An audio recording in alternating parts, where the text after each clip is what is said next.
Every year, close to 1 million people in India sit down to take the same exam. A few hundred will pass.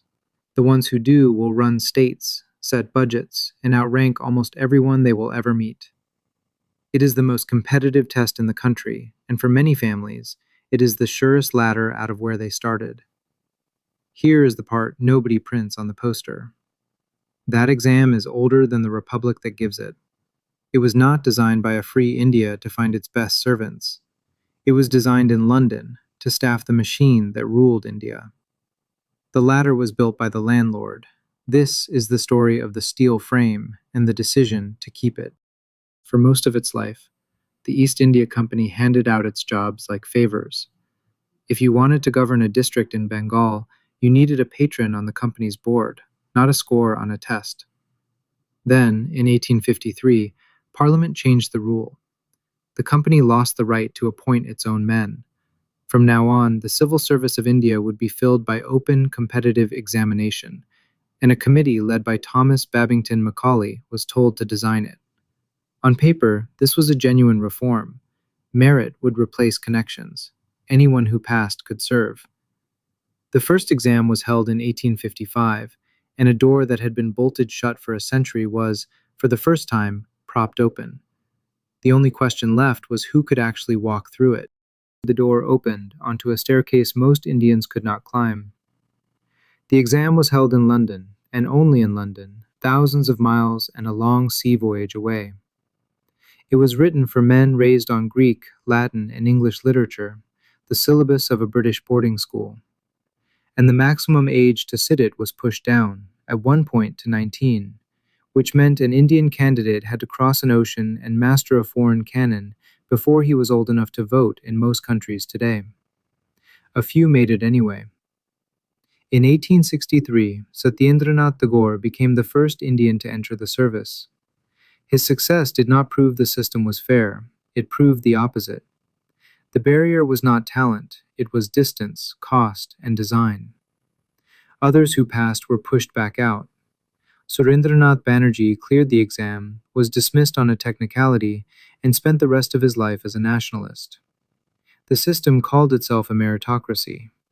It was a meritocracy with the entrance placed on another continent.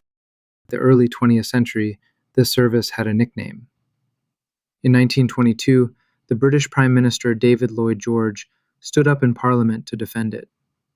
"Take these men away," he said, and the whole structure would collapse. He called the Indian civil service the steel frame on which the entire fabric of British rule was built. It was not an exaggeration. About 1,000 officers, most of them British, administered a fifth of the human race. They collected the revenue, ran the courts, and controlled the districts. The frame was thin, but it was load-bearing, and that was the point of the exam all along. It was never just a test. It was the turnstile that decided who got to hold the country together and who only got to live in it. By 1922, under growing pressure, the exam was finally held in India too. The turnstile had been moved. The frame had not. Then, in 1947, the empire left, and independent India inherited a choice. The steel frame was an imperial tool. It had excluded Indians by design, and it had served a foreign government.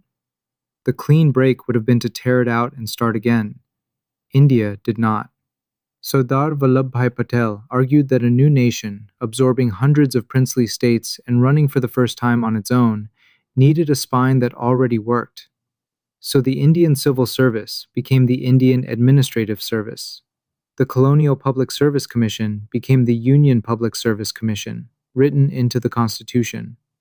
The same open exam, the same all-India cadre, the same steel frame, now answered to an elected parliament instead of a viceroy. This is the honest part. It was a defensible decision. Continuity bought stability at a moment when India could not afford chaos. But it means the ladder 1 million people climb each year is the one the empire built. India did not inherit the steel frame by accident. It chose to keep it. When you hear that this exam is the great equalizer, that it takes anyone and rewards only merit, hold both facts at once. It is a real ladder, and it was forged as an instrument of control. The people who climb it now serve India. The frame they step into was built to rule it. That is not a scandal. It is just the receipt. And it is worth reading before you file it away. This has been Tareekh ka Hisaab. History audited. If this changed how you see the test, subscribe, and we will keep auditing the things everyone else just tells you to memorize.